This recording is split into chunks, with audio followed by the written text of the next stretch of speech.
Prime Asia TV ਦੇਖ ਰਹੇ ਸਾਰੇ ਹੀ ਦਰਸ਼ਕਾਂ ਦਾ ਸਵਾਗਤ ਕਰਦੇ ਹਾਂ programme prime discussion with Jatinder Pannu ਵਿੱਚ। ਮੈਂ ਹਾਂ ਨਵਜੀਤ। ਹਰ ਰੋਜ਼ ਦੀ ਤਰ੍ਹਾਂ ਖਬਰਾਂ ਤੇ ਚਰਚਾ ਕਰਨ ਲਈ ਮੇਰੇ ਨਾਲ ਨੇ ਸੀਨੀਅਰ ਪੱਤਰਕਾਰ ਜਤਿੰਦਰ ਪੰਨੂ ਜੀ। ਸਵਾਗਤ ਕਰਦੇ ਹਾਂ। ਸਭ ਤੋਂ ਪਹਿਲਾਂ ਪੰਨੂ ਸਾਹਿਬ ਬਹੁਤ ਬਹੁਤ ਸਵਾਗਤ ਜੀ। ਜੀ ਸ਼ੁਕਰੀਆ। ਪੰਨੂ ਸਾਹਿਬ, ਮੁਜ਼ੱਫਰਨਗਰ ਵਿੱਚ ਕਿਸਾਨਾਂ ਦੀ ਮਹਾਪੰਚਾਇਤ ਹੋਈ ਹੈ।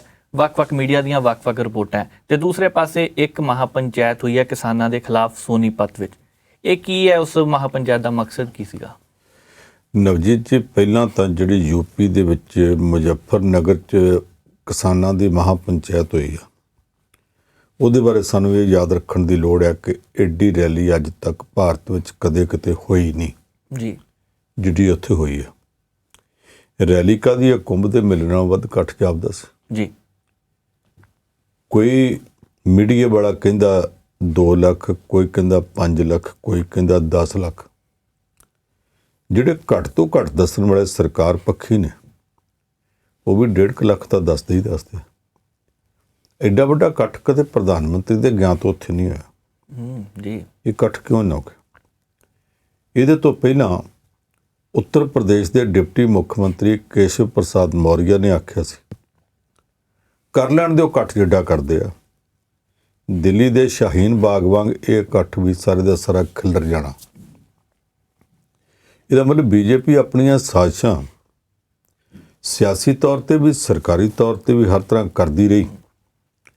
ਇਹਦੇ ਬਾਵਜੂਦ ਇਹਦਾ ਐਡਾ ਵੱਡਾ ਇਕੱਠ ਹੋ ਗਿਆ ਤੇ ਜਿਨ੍ਹਾਂ ਦੇ ਖਿਲਾਫ ਹੋਇਆ, ਜਿਹੜੀ ਸਰਕਾਰ ਦੇ ਖਿਲਾਫ, ਉਹ ਕੇਂਦਰ ਦੀ ਹੋਵੇ, ਸੂਬੇ ਦੀ ਹੋਵੇ ਜਾਂ ਸੂਬਿਆਂ ਦੀ ਹੋਵੇ ਜੀ, ਉਹਨਾਂ ਨੂੰ ਕਿਤੇ ਸੌਖਾ ਲੰਘਦਾ ਸੀ।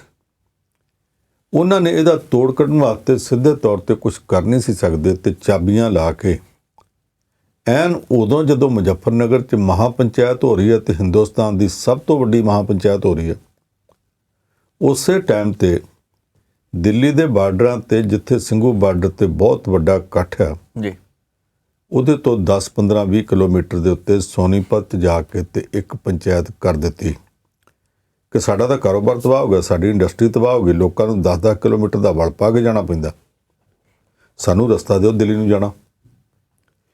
ਇਹ ਹੁਣ ਤੱਕ 9.5 ਮਹੀਨੇ ਹੋ ਗਏ, ਰਸਤੇ ਦਾ ਚੇਤਾ ਨਹੀਂ ਸੀ।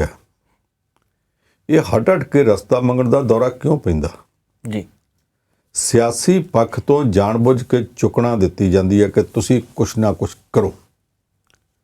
ਉੱਥੇ ਕੁਝ ਬੰਦਿਆਂ ਨੇ ਆਖਿਆ ਜਾਂ ਤਾਂ ਇੱਕ ਪਾਸੇ ਦਾ ਰਾਹ ਖੋਲ੍ਹ ਦੇਣ ਸਾਡੇ ਆਉਣ ਜਾਣ ਵਾਸਤੇ, ਜਾਂ ਫਿਰ ਅਸੀਂ ਅਗਲਾ ਇਕੱਠੇ ਘੋਰ ਕਰਕੇ ਤਿਆਗ ਕਰ ਦਿਆਂਗੇ, ਉਹ ਕਰ ਦੇਣ।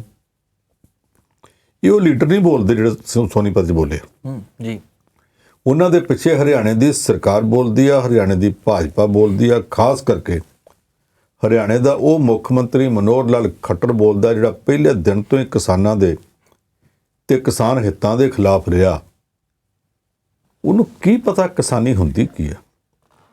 ਉਹਨੂੰ ਤੇ ਇਹ ਵੀ ਨਹੀਂ ਪਤਾ ਕਿ ਜਿਹੜੇ ਆੜਤੀਆਂ ਤੋਂ ਫੰਡ ਲਿਆ ਕੇ ਉਹਨੇ ਚੋਣਾਂ ਲੜੀਆਂ ਦੋਵੇਂ ਵਾਰੀ, ਉਹ ਆੜਤੀਏ ਵੀ ਰਗੜੇ ਜਾਣੇ ਆ। ਉਹਨੂੰ ਇਹ ਨਹੀਂ ਪਤਾ ਕਿ ਖੇਤਾਂ 'ਚ ਕੰਮ ਕਰਦੇ ਕਿਸਾਨ ਮਜ਼ਦੂਰ, ਮੰਡੀ 'ਚ ਕੱਚੀ ਭਰਾਈ ਦਾ ਕੰਮ ਕਰਦੇ, ਕੱਚੀ ਲੇਬਰ ਜਿਹੜੀ ਆ ਟਰਾਲੀਆਂ ਤੋਂ ਲਾਉਂਦੀ ਉਹ ਵੀ, ਤੇ ਜਿਹੜੇ ਬਾਅਦ 'ਚ ਬੋਰੀਆਂ ਭਰਨ ਵਾਲੀ ਪੱਕੀ ਲੇਬਰ ਹੈ ਉਹ ਵੀ, ਗੋਦਾਮਾਂ 'ਚ ਕੰਮ ਕਰਦੀ ਲੇਬਰ ਵੀ, ਸਭ ਰਗੜੇ ਜਾਣੇ ਆ। ਜਾਂ ਉਹਨੂੰ ਪਤਾ ਤੇ ਜਾਣ ਬੁੱਝ ਕੇ ਉਹਨਾਂ ਦੇ ਹੱਥਾਂ 'ਚ ਖੇਡਦਾ 2 ਵੱਡੇ ਵਪਾਰਕ ਕਾਰਪੋਰੇਟ ਘਰਾਣਿਆਂ ਦੇ ਹੱਥਾਂ 'ਚ, ਜਿਨ੍ਹਾਂ ਨੇ ਇਸ ਵੇਲੇ ਕੇਂਦਰ ਦੀ ਸਰਕਾਰ ਵੀ ਇੱਕ ਤਰ੍ਹਾਂ ਕਿਰਾਏ ਤੇ ਲਈ ਹੈ ਜੀ। ਨਾਰੇ ਲੱਗਦੇ ਪਏ ਹਮ ਦੋ ਹਮਾਰੇ ਦੋ ਜਣੇ ਸਰਕਾਰ ਦੀਆਂ ਸਾਰੀਆਂ ਚੀਜ਼ਾਂ ਵਾਰੀ ਵੇਚਣ ਤੇ ਲੱਗੇ ਆ, ਸੇਲ ਬੋਰਡ ਲਾਈ ਬੈਠੇ। 2 ਜਣੇ ਖਰੀਦਣ ਤੇ ਲੱਗੇ ਆ। 2 ਤੇ 2 ਹੋਰ ਕੋਈ ਲੱਭਦਾ ਹੀ ਨਹੀਂ।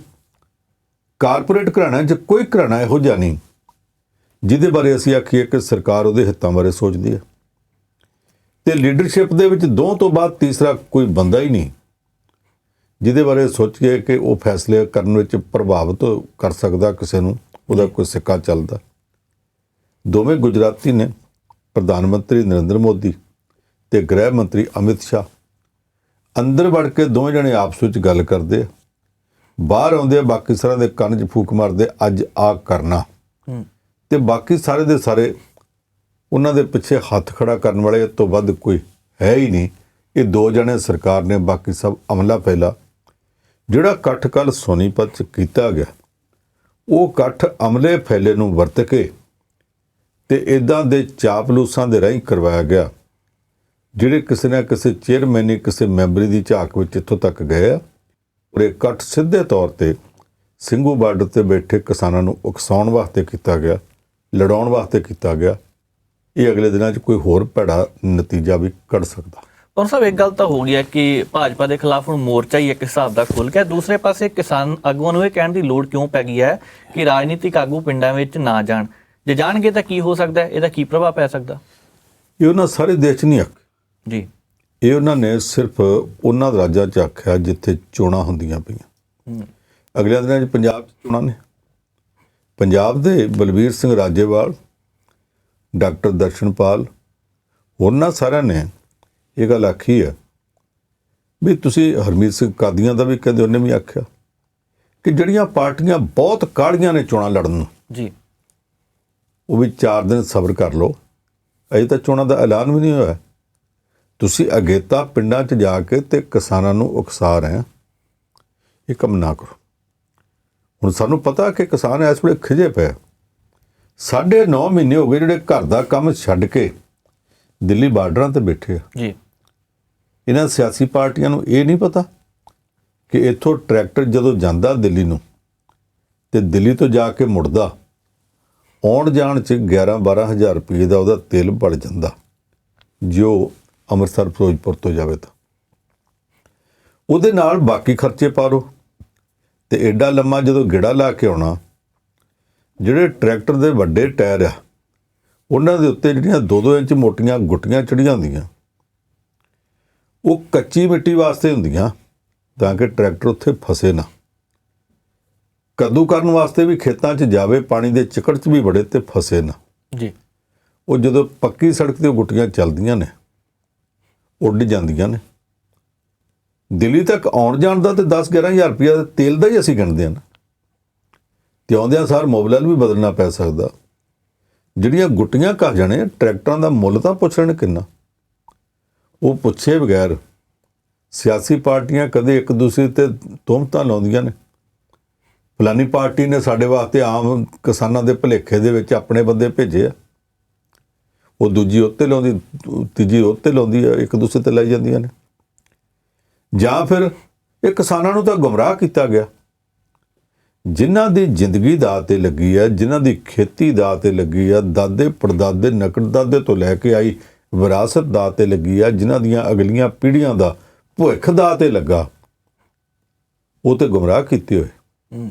ਤੇ ਤੁਸੀਂ ਜਿਹੜੇ ਕੁਰਸੀਆਂ ਵਾਸਤੇ ਲੜਾਂ ਛੱਡਦੇ ਹੋ, ਜਿਹੜੇ ਮੌਕਾ ਮਿਲੇ ਤੇ ਰੇਤ ਬਜਰੀ ਕੱਢ ਕੇ ਦਰਿਆਵਾਂ 'ਚ ਚੋਰੀ ਵੇਚਦੇ ਹੋ, ਤੁਸੀਂ ਜਿਨ੍ਹਾਂ ਨੇ ਨਾ ਪਿਓ ਵੇਖਿਆ, ਨਾ ਚਾਚਾ, ਨਾ ਤਾਇਆ, ਹਰ ਇੱਕ ਦੀ ਪੱਗ ਨੂੰ ਹੱਥ ਪਾਉਂਦੇ ਹੋ, ਤੁਸੀਂ ਜਿਹੜੇ ਵੋਟਾਂ ਲੈਣ ਵਾਲੇ ਲੋਕਾਂ ਨੂੰ ਚਾਚਾ ਤਾਇਆ ਕਹਿੰਦੇ ਹੋ ਤੇ ਵਿਧਾਨ ਸਭਾ ਤੇ ਪਾਰਲੀਮੈਂਟ ਜਾ ਕੇ ਇੱਕ ਦੂਸਰੇ ਨੂੰ ਮਾਵਾਂ ਭੈਣਾਂ ਦੀਆਂ ਗਾਲਾਂ ਵੀ ਕੱਢ ਲੈਂਦੇ ਹੋ, ਜੀ, ਤੁਸੀਂ ਤੇ ਹੋ ਗਏ ਸਾਊ। ਤੇ ਕਿਸਾਨ ਇਹ ਗੁੰਮਰਾਹ ਕੀਤੇ ਆ ਤੇ ਕਪੱਤੇ ਆ। ਕੁਝ ਹੱਦ ਰੱਖਣੀ ਚਾਹੀਦੀ ਇਹਨਾਂ ਨੂੰ। ਹੁਣ ਮੇਰਾ ਖਿਆਲ ਕਿਸਾਨਾਂ ਨੇ ਆਪਣੀ ਵੱਲੋਂ ਰਾਏ ਦੇ ਕੇ ਠੀਕ ਕੀਤਾ ਕਿ ਭਾਈ ਪਿੰਡਾਂ 'ਚ ਮਾਹੌਲ ਇਸ ਵੇਲੇ ਬਹੁਤ ਖਰਾਬ ਆ। ਪਹਿਲਾਂ ਇੱਕ ਪਾਰਟੀ ਦੇ ਖਿਲਾਫ ਸੀ, ਫਿਰ ਦੂਜੀ ਦੇ, ਇਸ ਵੇਲੇ ਸਾਰੀਆਂ ਦੇ ਪਾਰਟੀਆਂ ਦੇ। ਜੀ, ਹਰ ਪਿੰਡ 'ਚ ਬੋਰਡ ਲੱਗ ਰਿਹਾ, ਸਾਡੇ ਪਿੰਡ ਦੇ ਵਿੱਚ ਸਿਆਸੀ ਨੇਤਾ ਤੇ ਡੰਗਰ ਨਾ ਬੜੇ, ਉੱਥੇ ਕੋਈ ਪਾਰਟੀਆਂ ਦੇ ਨਾਂ ਤਾਂ ਹੁਣ ਲਿਖ ਹੀ ਨਹੀਂ ਰਹੇ। ਤੇ ਜਦੋਂ ਇਹੋ ਜਿਹਾ ਮਾਹੌਲ ਹੈ ਤੇ ਆਪਣੀ ਇੱਜ਼ਤ ਆਪਣੇ ਹੱਥ ਹੁੰਦੀ ਹੈ। ਤੁਸੀਂ ਬਦੋ-ਬਦੀ ਜਾ ਕੇ ਉੱਥੇ ਪਿੰਡ 'ਚ ਇਕੱਠ ਕਰਨ ਲੱਗੋ, ਕੱਲ੍ਹ ਨੂੰ ਕਿਸੇ ਨੇ ਮਾੜੀ ਚੰਗੀ ਕੋਈ ਹਰਕਤ ਕਰ ਦਿੱਤੀ ਤੇ ਤੁਹਾਡੀ ਬੇਇੱਜ਼ਤੀ ਕਿੰਨੀ ਕੁ ਹੋਊ। ਤੇ ਮੁੜ ਕੇ ਜਿੰਨਾ ਮਰਜ਼ੀ ਲੱਗੇ ਰਹੋ, ਪੱਗ ਇੱਕ ਵਾਰੀ ਸਿਰ ਤੋਂ ਲੱਥ ਜਾਵੇ ਤੇ ਮੁੜ ਕੇ ਰੱਖੀ ਨਹੀਂ ਜਾਂਦੀ ਹੁੰਦੀ। ਜੀ, ਉਹ ਗੱਲ ਬਰਾਬਰ ਨਹੀਂ ਹੁੰਦੀ। ਤੁਸੀਂ ਪੁਲਿਸ ਲੈ ਜਾਓਗੇ, ਆਪਣੇ ਨਾਲ ਫੋਰਸਾਂ ਲੈ ਜਾਓਗੇ, ਪਰ ਅਸਲੀ ਫੋਰਸ ਉਹ ਹੁੰਦੀ ਹੈ ਜੇ ਲੋਕਾਂ 'ਚ ਆਧਾਰ ਹੋਵੇ, ਲੋਕਾਂ 'ਚ ਜੜ੍ਹਾਂ ਹੋਣ। ਜੜ੍ਹਾਂ ਤੁਹਾਡੇ 'ਚੋਂ ਕਿਸੇ ਦੀਆਂ ਵੀ ਇਸ ਵੇਲੇ ਲੋਕਾਂ 'ਚ ਨਹੀਂ, ਉੱਪਰ ਹਵਾ 'ਚ ਨਹੀਂ ਗਏ ਕਿ ਤੇ ਫਿਰ ਤੁਸੀਂ ਉਹ ਜਿੱਦਾਂ ਰੋਡਵੇਜ਼ ਦੀ ਬੱਸ ਦੀ ਟਿਕਟ ਦੇ ਉੱਤੇ ਲਿਖਿਆ ਹੁੰਦਾ ਨਾ ਕਿ ਸਵਾਰੀ ਆਪਣੇ ਸਫ਼ਰ ਦੀ ਤੇ ਆਪਣੇ ਸਮਾਨ ਦੀ ਆਪ ਜ਼ਿੰਮੇਵਾਰ ਹੈ। ਜੀ, ਜਿਹੜੇ ਲੀਡਰ ਨੇ ਪਿੰਡਾਂ 'ਚ ਇਹੋ ਜਿਹੇ ਮਾਹੌਲ ਜਾਣਾ, ਉਹ ਵੀ ਆਪਣੇ ਸਫ਼ਰ ਦਾ ਤੇ ਸਮਾਨ ਦਾ ਨਹੀਂ, ਸਨਮਾਨ ਦਾ ਆਪ ਜ਼ਿੰਮੇਵਾਰ ਹੈ। ਕੱਲ੍ਹ ਨੂੰ ਲੱਥ ਗਈ ਤੇ ਮੁੜ ਕੇ ਕਿਸੇ ਨੂੰ ਆਖੇ ਨਾ। ਕਿਸਾਨ ਲੀਡਰਾਂ ਨੇ ਸਪਸ਼ਟ ਸ਼ਬਦਾਂ 'ਚ ਕਹਿ ਤਾ, ਅੱਗੋਂ ਇਹਨਾਂ ਦੀ ਜ਼ਿੰਮੇਵਾਰੀ ਜੋ ਮਰਜ਼ੀ ਕਰਨ। ਪੰਨ ਸਾਹਿਬ ਗੱਲ ਸਹੀ ਹੈ, ਕਿਉਂਕਿ ਹੁਣ ਵਿਚਾਰ ਉਹਨਾਂ ਨੇ ਕਹਿਤਾ ਆਪ ਹੀ ਕਰ ਲਓ। ਦੂਸਰੇ ਪਾਸੇ ਪੰਨ ਸਾਹਿਬ ਝਾਰਖੰਡ ਵਿਧਾਨ ਸਭਾ ਵਿੱਚ ਨਮਾਜ਼ ਲਈ ਇੱਕ ਵੱਖਰਾ ਕਮਰਾ ਦਿੱਤਾ ਹੈ, ਉਹਨੂੰ ਲੈ ਕੇ ਰਾਜਨੀਤਿਕ ਰੰਗਤ ਵੀ ਦੇਣ ਦੀ ਕੋਸ਼ਿਸ਼ ਕੀਤੀ ਜਾ ਰਹੀ ਹੈ, ਨਾਲ ਧਾਰਮਿਕ ਜਕਾਰੇ ਵੀ ਲੱਗੇ ਹੈ। ਇਹ ਸੰਵਿਧਾਨ ਦੇ ਅਨੁਸਾਰ ਕੀ ਸਹੀ ਹੋ ਰਿਹਾ ਸਾਰਾ ਕੁਝ? ਕਰ ਦੇਣ, ਜੇ ਨਮਾਜ਼ ਵਾਸਤੇ ਇੱਕ ਕਮਰਾ ਦੇ ਦਿੱਤਾ, ਪਰ ਇਹ ਇੱਕ ਕਮਰਾ ਜਿਹੜਾ ਉਹ ਬਾਕੀ ਧਰਮਾਂ ਵਾਸਤੇ ਵੀ ਦੇ ਦੇਣ, ਕੀ ਫਰਕ ਪੈਂਦਾ ਜੀ? ਇਹ ਭਾਰਤ ਹੁਣ ਕਹਿਣ ਨੂੰ ਧਰਮ ਨਿਰਪੱਖ ਦੇਸ਼ ਰਹਿ ਗਿਆ। ਜੇ ਦੇਸ਼ ਦਾ ਪ੍ਰਧਾਨ ਮੰਤਰੀ, ਦੇਸ਼ ਦਾ ਰਾਸ਼ਟਰਪਤੀ, ਦੇਸ਼ ਦੀ ਪਾਰਲੀਮੈਂਟ ਦਾ ਸਪੀਕਰ ਤੇ ਉਪ ਰਾਸ਼ਟਰਪਤੀ ਇੱਕ ਖਾਸ ਧਰਮ ਦੇ ਧਰਮ ਸਥਾਨ ਦਾ ਨੀਂਹ ਪੱਥਰ ਰੱਖਣ ਵਾਸਤੇ ਹਵਨ ਕਰਨ ਨੂੰ ਚੇਚੇ ਪਹੁੰਚਦੇ ਆ ਤੇ ਬਾਕੀ ਧਰਮਾਂ ਦੀ ਵਾਰੀ ਨਹੀਂ ਪਹੁੰਚਦੇ, ਤੇ ਫਿਰ ਪਤਾ ਹੀ ਆ ਕਿੰਨੀ ਕੁ ਧਰਮ ਨਿਰਪੱਖਤਾ ਰਹਿ ਗਈ ਹੈ ਜੀ। ਜੇ ਸੁਪਰੀਮ ਕੋਰਟ ਦੇ ਮੁੱਖ ਜੱਜ ਸਾਹਿਬ ਰਿਟਾਇਰ ਹੁੰਦੇ ਸਾਰ ਸੌਦਾ ਮਾਰ ਕੇ ਪਾਰਲੀਮੈਂਟ ਜਾਂਦੇ ਆ, ਦੂਜੇ ਜੱਜ ਸਾਹਿਬ ਰਿਟਾਇਰ ਹੁੰਦੇ ਸਾਰ ਆਰਐਸਐਸ ਦੇ ਮੁਖੀ ਨੂੰ ਮਿਲਣ ਜਾਂਦੇ ਆ, ਪਤਾ ਹੀ ਇਹਦੇ ਪਿੱਛੇ ਕਾਰਨ ਕੀ ਹੈ। ਇੰਨਾ ਕੁਝ ਹੋਣ ਡਿਆ। ਇੱਕ ਸੂਬੇ ਦੀ ਸਰਕਾਰ ਨੇ ਜੇ ਉੱਥੇ ਇੱਕ ਕਮਰਾ ਮੁਸਲਮਾਨਾਂ ਨੂੰ ਨਮਾਜ਼ ਪੜ੍ਹਨ ਨਹੀਂ ਦੇ ਦਿੱਤਾ, ਤੁਸੀਂ ਕਦੇ ਕਿਸੇ ਸਰਕਾਰੀ ਦਫ਼ਤਰ 'ਚ ਗਏ ਆ? ਕਿਸੇ ਸਰਕਾਰੀ ਦਫ਼ਤਰ ਵਿੱਚ ਚਲ ਜਾਓ, ਉੱਥੇ ਜਿਹੜਾ ਮੁਖੀ ਬੈਠਾ ਉਹਨੇ ਆਪਣੇ ਧਰਮ ਸਥਾਨ ਦੀ ਫੋਟੋ ਉਸ ਦਫ਼ਤਰ ਵਿੱਚ, ਸਰਕਾਰੀ ਦਫ਼ਤਰ ਵਿੱਚ ਲਾਈ ਹੋਈ ਹੈ, ਤੇ ਹਰ ਇੱਕ ਨੇ ਸਿਰਫ ਆਪਣੇ ਦੀ ਲਾਈ ਹੈ, ਸਰਬ ਧਰਮ ਤਾਂ ਨਹੀਂ ਲਾਈ। ਕੁਝ ਇਹੋ ਜਿਹੇ ਆ ਜਿਨ੍ਹਾਂ ਨੇ ਕਿਸੇ ਧਰਮ ਦੀ ਫੋਟੋ ਨਹੀਂ ਲਾਈ, ਇੱਕ ਜਾਂ ਦੂਸਰੇ ਖਾਸ ਬਾਬੇ ਜਾਂ ਖਾਸ ਬੇਬੇ, ਕੋਈ ਬੀਬੀ ਇਹੋ ਜੀ ਉਹਦੀ ਫੋਟੋ ਲਾਈ ਹੈ। ਬਾਬੇ ਦੀ ਲਾਉਣ ਜਾਂ ਬੇਬੇ ਦੀ ਲਾਉਣ, ਧਰਮ ਐਸ ਦੀ ਲਾਉਣ ਜਾਂ ਔਸ ਦੀ ਲਾਉਣ, ਇਹ ਸਭ ਕੁਝ ਚੱਲਣ ਡਿਆ। ਹੁਣ ਇੱਕ ਨੂੰ ਕੀ ਆਖੋਗੇ? ਮੈਂ ਦੁਨੀਆ ਦੇ ਕਈ ਦੇਸ਼ਾਂ 'ਚ ਜਾ ਕੇ ਵੇਖਿਆ, ਏਅਰਪੋਰਟਾਂ ਦੇ ਉੱਤੇ ਜਿਹੜੇ ਸੈਕੂਲਰ ਦੇਸ਼ ਗਿਣੇ ਜਾਂਦੇ ਆ, ਉਹਨਾਂ ਦੇ ਵਿੱਚ ਵੀ ਏਅਰਪੋਰਟ ਦੇ ਉੱਤੇ ਇੱਕ ਕਮਰਾ ਪ੍ਰੇਅਰ ਰੂਮ ਬਣਾਇਆ ਹੁੰਦਾ, ਔਰ ਹਰ ਜਿਹੜੇ ਪੋਰਸ਼ਨ ਹੈ ਉਹ 'ਚ ਬਣਿਆ ਹੁੰਦਾ, ਜਿਹੜੇ ਮਰਜ਼ੀ ਪਾਸੇ ਨੂੰ ਚੱਲ ਜਾਓ, ਜਿੱਥੇ 40-50 ਗੇਟ ਨੇ ਜਹਾਜ਼ ਉੱਡਣ ਵਾਸਤੇ, ਉੱਥੇ ਇੱਕ ਕਮਰਾ ਇੱਕ ਸਾਈਡ ਤੇ ਬਣਿਆ ਹੁੰਦਾ ਜਿਹਦੇ ਤੇ ਫੋਟੋ ਲਾਈ ਹੁੰਦੀ ਹੈ, ਉਹ ਨਾਲ ਲਿਖਿਆ ਹੁੰਦਾ ਪ੍ਰੇਅਰ ਰੂਮ। ਉਸ ਪ੍ਰੇਅਰ ਰੂਮ 'ਚ ਆਮ ਤੌਰ ਤੇ ਮੁਸਲਮਾਨ ਜਾ ਕੇ ਨਮਾਜ਼ ਪੜ੍ਹਦੇ, ਪਰ ਕੋਈ ਦੂਜਾ ਵੀ ਜਾ ਕੇ ਉੱਥੇ ਜੇ ਆਪਣਾ ਪੂਜਾ ਪਾਠ ਕਰਨਾ ਜਾਵੇ ਤਾਂ ਰੋਕ ਤਾਂ ਕੋਈ ਨਹੀਂ ਗਾ ਜੀ। ਉਹਦਾ ਇਹਦੀ ਲੋੜ ਕੀ ਆ? ਹੁਣ ਸਾਡੇ ਲੋਕ ਸੜਕਾਂ ਦੇ ਉੱਤੇ ਖਲੋ ਕੇ ਵੀ ਪੂਜਾ ਪਾਠ ਕਰੀ ਜਾਂਦੇ ਨੇ, ਨਮਾਜ਼ ਪੜ੍ਹੀ ਜਾਂਦੇ ਨੇ, ਸਭ ਕੁਝ ਚੱਲਦਾ ਪਿਆ। ਇੱਥੇ ਕਿਸੇ ਫਾਟਕ ਦੇ ਉੱਤੇ ਇੱਕ ਬੰਦਾ ਡਿਊਟੀ ਤੇ ਲਾ ਦਿਓ, ਉਹ ਪਹਿਲਾਂ ਇੱਕ ਸਾਈਡ ਦੇ ਉੱਤੇ ਥੋੜ੍ਹਾ ਜਿਹਾ ਪੂਜਾ ਸਥਾਨ ਬਣਾਉਂਦਾ, ਫਿਰ ਉਹ ਮਹੀਨੇ ਕੁ ਬਾਅਦ ਉੱਥੇ ਰਾਤ ਨੂੰ ਕੋਈ ਭਜਨ ਕੀਰਤਨ ਕਰਾ ਦਿੰਦਾ ਜੀ, 40-50 ਬੰਦੇ ਸੱਦ ਲੈਂਦਾ, ਫਿਰ ਉਹ ਹਰ ਮਹੀਨੇ ਸੱਦਣ ਲੱਗ ਪੈਂਦਾ, ਔਰ ਹਰ ਮਹੀਨੇ ਉਹ ਪੂਜਾ ਸਥਾਨ ਵੱਡਾ ਹੁੰਦਾ ਜਾਂਦਾ। ਮੈਂ ਜਲੰਧਰ 'ਚ ਫਾਟਕਾਂ ਦੇ ਉੱਤੇ ਵੇਖਦਿਆਂ ਮੇਰੇ ਦੱਸ ਸਕਦਾ ਕਿੱਥੇ ਕਿੱਥੇ ਪਹਿਲਾਂ ਕੁਛ ਨਹੀਂ ਸੀ, ਤੇ ਅੱਜ ਰੇਲਵੇ ਫਾਟਕਾਂ ਦੇ ਸਰਕਾਰੀ ਥਾਵਾਂ ਦੇ ਉੱਤੇ ਧਰਮ ਸਥਾਨ ਬਣ ਗਏ ਨੇ ਜੀ। ਸੜਕਾਂ ਦੇ ਉੱਤੇ, ਪੁਲ ਦੇ ਉੱਤੇ ਇੱਕ ਜਣਾ ਪਹਿਲਾਂ ਹਰਾ ਝੰਡਾ ਲਾ ਜਾਂਦਾ, ਫਿਰ ਦੂਸਰਾ ਲੋਕਾਂ ਨੂੰ ਖਲੋ ਕੇ ਦੱਸਦਾ ਕਿ ਇੱਥੇ ਮੱਥਾ ਟੇਕ ਕੇ ਜਾਓ, ਤੇ ਪੀਰ ਦੀ ਜਗ੍ਹਾ ਫਲਾਣੇ ਮੁਸਲਮਾਨ ਪੀਰ ਦੀ, ਉਹਦੀ ਵੇਖੋ ਕਿ ਦੂਸਰਾ ਦਾ ਤੀਸਰਾ ਦਾ, ਟਰੱਕਾਂ ਵਾਲੇ ਕਹਿੰਦੇ ਸ਼ਾਇਦ ਐਕਸੀਡੈਂਟ ਤੋਂ ਬਚ ਰਹਾਂਗੇ, ਉਹ ਖਲਾਉਣ ਲੱਗ ਪੈਂਦੇ।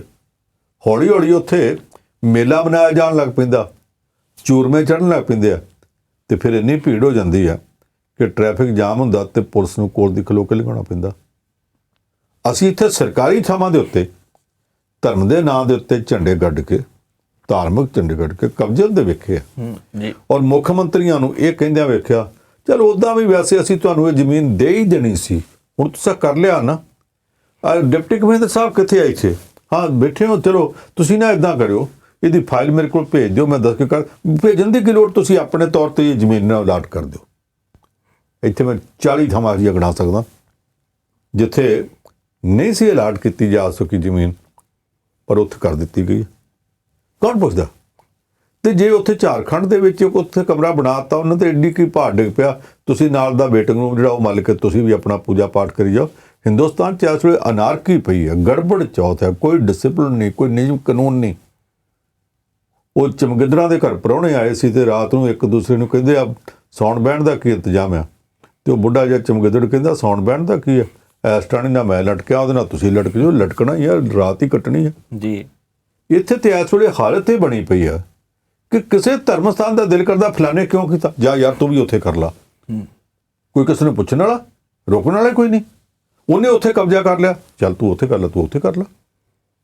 ਔਰ ਜਿਹੜੇ ਮਤਲਬ ਕਾਨੂੰਨ ਲਾਗੂ ਕਰਨ ਵਾਲੀਆਂ ਏਜੰਸੀਆਂ ਦੇ ਅਫਸਰ ਨੇ ਤੇ ਆਗੂ ਨੇ ਤੇ ਮੰਤਰੀ ਨੇ, ਜਿਨ੍ਹਾਂ ਇਹ ਗਲਤ ਕੰਮ ਹੁੰਦਾ, ਕਬਜ਼ੇ ਹੁੰਦੇ, ਰੋਕਣੇ ਆ, ਉਹ ਆਪ ਉੱਥੇ ਉਚੇਚਾ ਫੀਤਾ ਕੱਟਣ ਆਉਂਦੇ ਨੇ। ਤੇ ਫਿਰ ਇਹਦੇ ਹੁਣ ਇੱਕ ਵਿਧਾਨ ਸਭਾ 'ਚ ਇੱਕ ਸੂਬੇ 'ਚ ਹੋ ਗਿਆ ਤੇ ਐਡਾ ਕੋਈ ਪਹਾੜ ਨਹੀਂ ਡਿੱਗ ਪਿਆ, ਚੱਲੀ ਜਾਣ ਦਿਓ, ਇੱਦਾਂ ਹੀ ਚੱਲਣਾ। ਭਾਰਤ ਭਾਗ ਵਧਾਤਾ, ਇਸੇ ਕਰਕੇ ਤੇ ਅਸੀਂ ਆਪਣੇ ਕੌਮੀ ਤਰਾਨੇ 'ਚ ਆਖਿਆ ਭਾਰਤ ਭਾਗ ਵਧਾਤਾ। ਇਸ ਭਾਰਤ ਦੇ ਭਾਗ ਹੁਣ ਵਧਾਤਾ ਦੇ ਹੱਥਾਂ 'ਚ ਆ, ਉੱਪਰ ਵਾਲਾ ਜਾਣੇ। ਇੱਥੋਂ ਨਾਲ ਤੇ ਕੁਝ ਕਰਨ ਦੀ ਲੋੜ ਹੀ ਨਹੀਂ, ਉਹ ਸਮਝਦੇ ਕਿ ਆਪੇ ਚਲੀ ਜਾਂਦਾ ਕੰਮ, ਚੱਲਣ ਦਿਓ। ਪਰ ਸਾਹਿਬ ਇੱਕ ਗੱਲ ਹੋਰ ਦੱਸਿਓ, ਅਮਰੀਕਾ ਨੇ ਕਿਹਾ ਕਿ 9/11 ਵੇਲੇ ਜੋ ਹਮਲੇ ਹੋਏ ਆ ਉਹਨਾਂ ਸੰਬੰਧੀ ਡਾਕੂਮੈਂਟ ਜਾਰੀ ਕੀਤੇ ਜਾਣਗੇ। ਇੰਨੇ ਸਮੇਂ ਬਾਅਦ ਜੋ ਬਾਈਡਨ ਉਹਨਾਂ ਨੂੰ ਕਿਉਂ ਯਾਦ ਆਈ ਆ? ਜਦੋਂ ਹਮਲੇ ਹੋਏ ਉਹਨਾਂ ਤੋਂ ਪਹਿਲਾਂ ਅਮਰੀਕਾ ਦੀ ਸਰਕਾਰ ਨੂੰ ਪਤਾ ਸੀ ਕੀ ਕੁਝ ਹੁੰਦਾ ਪਿਆ। ਜੀ, ਰੂਸ ਆਇਆ ਅਫਗਾਨਿਸਤਾਨ 'ਚ, ਸਾਡੇ ਭਾਰਤ ਤੱਕ ਹੀ ਰੌਲਾ ਪੈ ਗਿਆ ਸੀ। ਅਫਗਾਨਿਸਤਾਨ ਆ ਗਿਆ, ਫਿਰ ਉਹਨੇ ਪਾਕਿਸਤਾਨ ਆ ਜਾਣਾ, ਫਿਰ ਉਹਨੇ ਭਾਰਤ ਆ ਜਾਣਾ, ਇੱਥੇ ਦੇ ਕਮਿਊਨਿਸਟ ਹੋ ਜਾਣਾ। ਉਹਨੂੰ ਰੋਕਣ ਵਾਸਤੇ ਅਮਰੀਕਾ, ਬਰਤਾਨੀਆ, Germany, France, turkey, Australia, New Zealand, ਸਾਰੇ ਦੇਸ਼, ਜਾਪਾਨ ਵਗੈਰਾ ਸ਼ਾਮਲ ਹੋ ਗਏ। ਇਹਨਾਂ ਨੇ ਖਰਚਾ ਭੇਜ ਕੇ ਪਾਕਿਸਤਾਨ 'ਚ ਕੈਂਪ ਲਵਾਏ, ਮੁਜਾਹਿਦੀਨ ਪੈਦਾ ਕੀਤੇ। ਅਫਗਾਨਿਸਤਾਨ ਦੇ ਵਿੱਚ ਜਿਹੜੀ ਰੂਸ ਪੱਖੀ ਸਰਕਾਰ ਸੀਗੀ, ਉਸ ਸਰਕਾਰ ਨਾਲ ਲੜਦੇ ਰਹੇ। ਰੂਸ 'ਚ ਕਮਿਊਨਿਸਟਾਂ ਦੇ ਰਾਜ ਦਾ ਭੋਗ ਪਿਆ, ਨਾਲ ਹੀ ਇਹ ਸਰਕਾਰ ਕਮਜ਼ੋਰ ਰਹਿ ਗਈ। ਇਹਨਾਂ ਮੁਜਾਹਿਦੀਨ ਦਾ ਕਬਜ਼ਾ ਕਰਾਤਾ। ਜੀ, ਪਰ ਉਹ ਕਬਜ਼ਾ ਤੇ ਨਾ ਕਰਾਇਆ ਨਾ। ਇਹਨਾਂ ਨੂੰ ਪਤਾ ਸੀ ਕਿ ਅੰਦਰੇ ਅੰਦਰ ਕੱਟੜਪੰਥੀਆਂ ਦਾ ਇੱਕ ਗਰੁੱਪ ਪਾਕਿਸਤਾਨ ਦੀ ਸਰਕਾਰ, ਪਾਕਿਸਤਾਨ ਦੀ ਫੌਜ ਤਿਆਰ ਕਰਦੀ ਪਈ ਹੈ। ਇਹਨਾਂ ਉਦੋਂ ਨਹੀਂ ਰੋਕਿਆ। ਇਹਨਾਂ ਨੇ ਆਪਣੀ ਇਸੇ ਸੋਚ ਵਾਸਤੇ ਪਾਕਿਸਤਾਨ 'ਚ ਐਟਮ ਬੰਬ ਬਣਦਾ ਨਹੀਂ ਰੋਕਿਆ। ਜਦੋਂ ਸਭ ਕੁਝ ਬਣ ਗਿਆ, ਤਾਲਿਬਾਨ ਅੱਗੇ ਆ ਗਏ, ਫਿਰ ਇਹ ਚਿੰਤਾ 'ਚ ਪਏ ਤੇ ਤਾਲਿਬਾਨ ਦੇ ਵਿੱਚੋਂ ਇੱਕ ਵੱਖਰਾ ਅਲ-ਕਾਇਦਾ ਉੱਠਿਆ ਤੇ ਉਸਾਮਾ ਬਿਨ ਲਾਦਨ ਨੇ ਬੰਦੇ ਭੇਜੇ ਤੇ ਉਹਨਾਂ ਜਾ ਕੇ ਵਰਲਡ ਟ੍ਰੇਡ ਸੈਂਟਰ ਦੇ ਟਾਵਰਾਂ ਤੇ ਜਹਾਜ਼ ਮਾਰ ਕੇ ਦੋਵੇਂ ਟਾਵਰ ਭੰਨਤੇ। ਜੀ, ਉਹਨਾਂ 'ਚੋਂ ਹਮਲਾਵਰਾਂ 'ਚੋਂ ਜਿਹੜੇ ਜਹਾਜ਼ ਲੈ ਕੇ ਉੱਡੇ ਤੇ ਜਿਨ੍ਹਾਂ ਨੇ ਟਾਵਰ ਭੰਨੇ, ਉਹਨਾਂ 'ਚੋਂ ਬਹੁਤੇ ਸਾਊਦੀ ਅਰਬ ਦੇ ਸਨ। ਉਸਾਮਾ ਬਿਨ ਲਾਦਨ ਆਪ ਵੀ ਸਾਊਦੀ ਅਰਬ ਦਾ ਸੀ। ਉਸ ਘਟਨਾ ਤੋਂ ਪਹਿਲਾਂ ਵੀ ਸਾਊਦੀ ਅਰਬ ਦੇ ਜਿਹੜੇ ਡਿਪਲੋਮੈਟ ਸਨ, ਉੱਥੋਂ ਦੇ ਐਮਬੈਸੀ ਦੇ ਅਧਿਕਾਰੀ ਸਨ, ਉਹਨਾਂ ਨੂੰ ਮਿਲਦੇ ਰਹੇ ਸੀ, ਖਰਚਾ ਪਾਣੀ ਵੀ ਜਾਂਦਾ ਰਿਹਾ ਸੀ। ਸਾਊਦੀ ਅਰਬ ਇਸ ਗੱਲ ਤੋਂ ਮੁੱਕਰਦਾ। ਅਮਰੀਕਾ ਦੇ ਲੋਕ ਕਹਿੰਦੇ ਆ ਜੀ ਉਹਨਾਂ ਟਾਵਰਾਂ ਦੇ ਉੱਤੇ ਜਹਾਜ਼ ਵੱਜਣ ਨਾਲ 3000 ਤੋਂ ਵੱਧ ਲੋਕ ਮਰ ਗਏ। ਇਨਸਾਫ ਹੋਣਾ ਚਾਹੀਦਾ, ਪਤਾ ਤੇ ਲੱਗਣਾ ਚਾਹੀਦਾ ਕੀ ਹੋ ਪਤਾ। ਜੇ ਫਾਈਲਾਂ ਖੋਲਣਗੇ ਤੇ ਅਮਰੀਕਾ ਦੀਆਂ ਫਾਈਲਾਂ 'ਚੋਂ ਨਿਕਲ ਆਉਣਾ ਕਿ ਜਦੋਂ ਪਾਕਿਸਤਾਨ 'ਚ ਸਾਰੇ ਕੁਝ ਦੀ ਤਿਆਰੀ ਹੁੰਦੀ ਪਈ ਸੀ, ਜਦੋਂ ਜੜ ਲੱਗੀ ਸੀ, ਉਦੋਂ ਦੀ ਅਮਰੀਕਾ ਦੀ ਸਰਕਾਰ ਨੇ ਨਹੀਂ, ਅਮਰੀਕਾ ਦੀਆਂ ਸਰਕਾਰਾਂ ਨੇ, ਉਹ ਜਿੰਨੀਆਂ ਸਨ ਉਹਨਾਂ 'ਚੋਂ ਕਿਸੇ ਨੇ ਰੋਕਿਆ ਨਹੀਂ। ਇਹ ਵੇਖਦੇ ਰਹੇ ਕਿ ਬਗਾਨੇ ਘਰਾਂ 'ਚ ਲੱਗੀ ਬਸੰਤਰ ਹੀ ਆ। ਜਦੋਂ ਆਪਣੇ ਘਰ ਜਾ ਕੇ ਲੱਗੀ ਤੇ ਉਦੋਂ ਇਹਨਾਂ ਨੂੰ ਅੱਗ ਜਾਪੀ। ਉਹਨਾਂ ਚਿਰ ਤੱਕ ਤੇ ਇਹਨਾਂ ਨੂੰ ਅੱਗ ਨਹੀਂ ਸੀ ਜਾਪਦੀ। ਜੀ, ਹੁਣ ਜਦੋਂ ਉਦੋਂ ਅੱਗ ਜਾਪੀ, ਉਦੋਂ ਤੱਕ ਕੰਮ ਵਿਗੜ ਗਿਆ ਸੀ, ਫਿਰ ਰੋਕਣ ਜੋਗੇ ਨਹੀਂ ਰਹੇ। ਉਹ ਜਿਹੜੀਆਂ ਘਟਨਾਵਾਂ ਹੋਈਆਂ, ਉਹਨਾਂ ਸਾਰੀਆਂ ਦਾ ਵੇਰਵਾ ਉਹ ਫਾਈਲਾਂ 'ਚ ਦਰਜ ਹੈ। ਫਾਈਲਾਂ ਤੇ ਹੁਣ ਦੱਸਦੀਆਂ ਨੇ ਕਿ ਅਮਰੀਕਾ ਦੇ ਦੂਤ ਇੱਥੋਂ ਅਫਗਾਨਿਸਤਾਨ 'ਚੋਂ ਆਪਣੀ ਸਰਕਾਰ ਨੂੰ ਲਿਖਦੇ ਰਿਹਾ ਕਿ ਤਾਲਿਬਾਨ ਚੜ੍ਹੇ ਆਉਂਦੇ ਆ, ਤੁਸੀਂ ਛੇਤੀ ਫੌਜ ਨਾ ਕੱਢੋ। ਤੇ ਆਹ ਜਿਹੜਾ ਰਾਸ਼ਟਰਪਤੀ ਹੋਣ ਵਾਲਾ ਜੋ ਬਾਈਡਨ, ਉਹ ਕਹਿੰਦਾ ਮੈਨੂੰ ਪਤਾ ਹੀ ਨਹੀਂ ਲੱਗਾ। ਇਹ ਕਹਿੰਦੇ ਅਸੀਂ ਈਮੇਲ ਭੇਜੀਆਂ ਨੇ। ਈਮੇਲ ਪਈਆਂ ਜਾਂ ਤੇ ਏਜੰਸੀਆਂ ਨੇ ਬਾਈਡਨ ਨੂੰ ਵਿਖਾਈਆਂ ਨਹੀਂ, ਜਾਂ ਬਾਈਡਨ ਵੇਖ ਕੇ ਵੀ ਮਕਾਰੀ ਕਰਦਾ, ਝੂਠ ਬੋਲਦਾ, ਕਹੀ ਜਾਂਦਾ ਕਿ ਮੈਂ ਤਾਂ ਵੇਖੀਆਂ ਹੀ ਨਹੀਂ। ਇਹੋ ਕੰਮ ਉਦੋਂ ਹੋਇਆ। ਹੁਣ ਜੇ ਉਹ ਫਾਈਲਾਂ ਖੋਲਣਗੇ ਤੇ ਜੋ ਬਾਈਡਨ ਨੂੰ ਪਤਾ ਕਿ ਉਹਦਾ ਬਹੁਤਾ ਦੋਸ਼ ਜਿਹੜੇ ਰਿਪਬਲਿਕਨ ਪਾਰਟੀ ਵਾਲੇ ਦੋਵੇਂ ਜਾਰਜ ਬੁਸ਼ ਸੀ, ਪਹਿਲਾ ਵੀ ਤੇ ਦੂਜਾ ਵੀ ਪਿਓ ਪੁੱਤ ਹੀ ਸੀਗੇ, ਵਿਚਾਲੇ ਦੋਵਾਂ ਦੇ ਬਿਲ ਕਲਿੰਟਨ ਆ ਗਿਆ ਸੀ ਜੀ। ਉਹਨੂੰ ਇਹ ਲੱਗਦਾ ਕਿ ਬਹੁਤਾ ਦੋਸ਼ ਉਹਨਾਂ ਦਾ ਨਿਕਲੇ। ਉਹ ਤੋਂ ਪਹਿਲਾਂ ਰੋਨਾਲਡ ਰੀਗਨ ਤੱਕ ਦਾ ਵੀ ਨਿਕਲ ਸਕਦਾ, ਨਿਕਲੇ ਕੋਈ ਗੱਲ ਨਹੀਂ, ਪਰ ਕੁਝ ਨਾ ਕੁਝ ਬਿਲ ਕਲਿੰਟਨ ਦਾ ਵੀ ਨਿਕਲਣਾ, ਉਹ ਤੇ ਇਹਦੀ ਪਾਰਟੀ ਦਾ। ਜੀ, ਹੁਣ ਉਹ ਫਾਈਲਾਂ ਜੱਕੋ ਤੱਕੇ 'ਚ ਨੇ ਕਹਿ ਨਹੀਂ ਦਿੱਤਾ ਕਿ ਅਸੀਂ ਖੋਲ੍ਹ ਦਿਆਂਗੇ, ਪਰ ਕਈ ਵਾਰੀ ਫਾਈਲਾਂ ਕਹਿ ਕੇ ਰੋਕਣੀਆਂ ਪੈਂਦੀਆਂ। ਸਾਡੇ ਨਰਿੰਦਰ ਮੋਦੀ ਨੇ ਆਖਿਆ ਸੀ ਮੈਂ ਪ੍ਰਧਾਨ ਮੰਤਰੀ ਬਣ ਗਿਆ ਤੇ ਨੇਤਾ ਜੀ ਸੁਭਾਸ਼ ਚੰਦਰ ਵਾਲੀਆਂ ਫਾਈਲਾਂ ਖੋਲ੍ਹ ਦੂੰ, ਅੱਜ ਤੱਕ ਨਹੀਂ ਖੋਲ੍ਹੀਆਂ। ਜੀ, 7.5 ਸਾਲ ਹੋ ਗਏ ਨੂੰ ਪ੍ਰਧਾਨ ਮੰਤਰੀ ਬਣੇ ਨੂੰ। ਇਹਨੇ ਆਖਿਆ ਸੀ ਭਾਰਤ ਚੀਨ ਜੰਗ 1962 ਵਾਲੀ 'ਚ ਅਸੀਂ ਕਿਉਂ ਹਾਰੇ, ਉਸ ਜਾਂਚ ਕਮਿਸ਼ਨ ਦੀ ਰਿਪੋਰਟ ਮੈਂ ਖੋਲ੍ਹ ਦੂੰ। 7.5 ਸਾਲ ਹੋ ਗਏ, ਅੱਜ ਤੱਕ ਨਹੀਂ ਇਹਨੇ ਖੋਲ੍ਹੀ। ਮੈਂ ਉਹ ਕਈ ਗੱਲਾਂ ਗਿਣਾ ਸਕਦਾ, ਇਹਨੇ ਖੋਲ੍ਹੀਆਂ ਨਹੀਂ। ਇਸ ਕਰਕੇ ਨਹੀਂ ਖੋਲ੍ਹੀਆਂ ਕਿ ਜੇ ਖੋਲਣਗੇ तो फिर बात जब चलेगी तो दूर तक जाएगी, पता नहीं कित्थों तक जाए। इन्हां सारिਆਂ ਨੂੰ ਆਪੋ ਆਪਣਾ ਪਾਲਾ ਸੋਚਦਾ ਹੁੰਦਾ। ਜੋ ਬਾਈਡਨ ਨੂੰ ਵੀ ਕੁਝ ਨਾ ਕੁਝ ਪਾਲਾ ਜ਼ਰੂਰ ਸੁਝਣਾ ਜਿਹਦਾ ਕਰਕੇ ਉਹਨੇ ਫਾਈਲਾਂ ਨਹੀਂ ਖੁੱਲ੍ਹਣੇ। ਪਰ ਸਾਹਿਬ ਅੰਤਰਰਾਸ਼ਟਰੀ ਪੱਧਰ ਤੇ ਇੱਕ ਹੋਰ ਬੜੀ ਚਰਚਾ ਹੋ ਰਹੀ ਹੈ ਕਿ ਪਾਕਿਸਤਾਨ ਦੀ ਅਫਗਾਨਿਸਤਾਨ ਨੂੰ ਲੈ ਕੇ ਨੀਤੀ ਕੀ ਹੈ। ਪਹਿਲਾਂ ਭਾਰਤ ਨੂੰ ਲੈ ਕੇ ਰੌਲਾ ਪੈਂਦਾ ਸੀ ਕਿ ਭਾਰਤ ਕੁਝ ਬੋਲਦਾ ਕਿਉਂ ਨਹੀਂ ਪਿਆ ਤਾਲਿਬਾਨ ਨੂੰ ਲੈ ਕੇ, ਵੇਟ ਐਂਡ ਵਾਚ ਦੀ ਰਾਜਨੀਤੀ ਆਪਾਂ ਜ਼ਿਕਰ ਵੀ ਕੀਤਾ ਸੀ। ਇਹ ਪਾਕਿਸਤਾਨ ਦਾ ਹੁਣ ਜਿਹੜਾ ਮੁੱਦਾ ਉੱਠ ਰਿਹਾ ਅਫਗਾਨਿਸਤਾਨ ਨੂੰ ਲੈ ਕੇ ਨੀਤੀ ਕੀ ਹੈ, ਇਹ ਕੀ ਅਸਲ ਵਿੱਚ ਕਹਾਣੀ? ਪਾਕਿਸਤਾਨ ਦੇ ਅੰਦਰੋਂ ਵੀ ਉੱਠਦੀ ਹੈ। ਕੁਝ ਉਹਨਾਂ ਦੇ ਵਿਚਾਰਧਾਰਕ, ਕੁਝ ਉਹਨਾਂ ਦੇ ਵਿਦਵਾਨ ਇਹ ਕਹਿੰਦੇ ਆ ਕਿ ਭਾਰਤ ਜਿਹੜਾ ਉਹ ਅੱਗੇ ਲੰਘ ਗਿਆ, ਪਾਕਿਸਤਾਨ ਕਿਉਂ ਡੁੱਬ ਗਿਆ, ਪਾਕਿਸਤਾਨ ਦੀ ਇਕਾਨਮੀ ਕਿਉਂ ਡੁੱਬ ਗਈ, ਅਸੀਂ ਦਹਿਸ਼ਤਗਰਦੀ ਦਾ ਅੱਡਾ ਕਿਉਂ ਬਣ ਗਏ ਜੀ, ਇਹ ਕਾਰਨ ਕੀ ਹੈ। ਉੱਥੇ ਇੰਨੇ ਚਿਰ ਤੱਕ ਲਗਾਤਾਰ ਅਫਗਾਨਿਸਤਾਨ ਦਾ ਸਾਰਾ ਅੱਡਾ ਲੱਗਾ ਰਿਹਾ ਤੇ ਇਹਦੇ ਦੌਰਾਨ ਦਹਿਸ਼ਤਗਰਦੀ ਪਲਦੀ ਰਹੀ। ਇਹਦੇ ਵੱਲ ਕਿਸੇ ਨੇ ਧਿਆਨ ਕਿਉਂ ਨਾ ਦਿੱਤਾ? ਪਰ ਜਵਾਬ ਕਿੱਥੋਂ ਮੰਗਣਗੇ? ਇਹਦੀ ਜੜ ਲੱਗੀ ਸੀ ਪਹਿਲਾਂ ਜਨਰਲ ਯਾਹਿਆ ਖਾਨ ਦੇ ਵਕਤ, ਫਿਰ ਜ਼ੁਲਫਕਾਰ ਅਲੀ ਭੁੱਟੋ ਦੇ ਵਕਤ। ਪਰ ਭੁੱਟੋ ਨੂੰ ਫਾਂਸੀ ਦੇ ਕੇ ਜਨਰਲ ਜ਼ਿਆ ਉਲ ਹੱਕ ਨੇ ਜੋ ਰਾਜ ਸੰਭਿਆ, ਉਹਦੇ ਤੋਂ ਬਾਅਦ ਦੇ 10-12 ਸਾਲ ਤਾਂ ਪੂਰੀ ਤਰ੍ਹਾਂ ਇਸ ਦੇਸ਼ ਨੂੰ ਅੱਤਵਾਦ ਦੀ ਨਰਸਰੀ ਬਣਾ ਦਿੱਤਾ ਗਿਆ। ਉਸ ਦੌਰਾਨ ਹੀ ਐਟਮ ਬੰਬ ਬਣਿਆ ਔਰ 1987 ਚ ਇੱਥੇ ਜਦੋਂ ਭਾਰਤ ਆਇਆ ਕ੍ਰਿਕਟ ਮੈਚ ਦੇ ਬਹਾਨੇ ਤੇ ਗੱਲਾਂ ਕਰਦਾ ਕਰਦਾ ਰਾਜੀਵ ਗਾਂਧੀ ਨੂੰ ਪਰੇ ਲੈ ਗਿਆ ਤੇ ਨੁੱਕਰ ਜਾ ਕੇ ਉਹਨੂੰ ਕਹਿੰਦਾ ਸੀ ਸੰਭਲ ਕੇ ਰਵੀਂ, ਸਾਡੇ ਕੋਲ ਐਟਮ ਬੰਬ ਹੈਗਾ। ਗੱਲ ਤੇ ਉਦੋਂ ਪਤਾ ਲੱਗ ਗਈ ਸੀ। ਵਾਜਪੇਈ ਸਰਕਾਰ ਵੇਲੇ ਤਾਂ 1998-99 ਜਾ ਕੇ ਐਵੇਂ ਧਮਾਕੇ ਕੀਤੇ ਸੀ। ਇਹ ਸਾਰਾ ਕੁਝ ਪਰ ਦੋਸ਼ ਲਾ ਕੇ ਜਵਾਬ ਕਿੱਥੋਂ ਮੰਗਣਗੇ? ਪਾਕਿਸਤਾਨ ਸਰਕਾਰ ਨਾਂ ਦੀ ਕੋਈ ਚੀਜ਼ ਹੈਗੀ ਆ?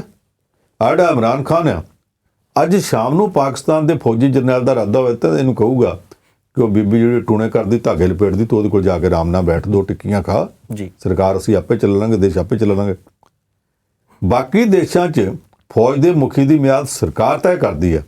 ਇਹ ਦੇਸ਼ ਹੋਆ ਜਿੱਥੇ ਸਰਕਾਰ ਦੀ ਮਿਆਦ ਫੌਜ ਦਾ ਮੁਖੀ ਤੈਅ ਕਰਦਾ। ਜਿੰਨੇ ਮਰਜ਼ੀ ਵਿਦਵਾਨ ਆਖੀ ਜਾਣ, ਪਾਕਿਸਤਾਨ ਦੀ ਸਰਕਾਰ ਤੋਂ ਜਵਾਬ ਕੋਈ ਨਹੀਂ ਮੰਗ ਸਕਦਾ। ਕਈ ਵਿਦਵਾਨ ਆਪਾਂ ਨੂੰ ਸਭ ਦੇਖਦੇ ਆ ਕੀ ਕਰਦੇ ਆ, ਪਰ ਤੁਸੀਂ ਖਬਰਾਂ ਤੇ ਵਿਸਤਾਰ ਨਾਲ ਜਾਣਕਾਰੀ ਦਿੱਤੀ ਹੈ, ਬਹੁਤ ਬਹੁਤ ਧੰਨਵਾਦ।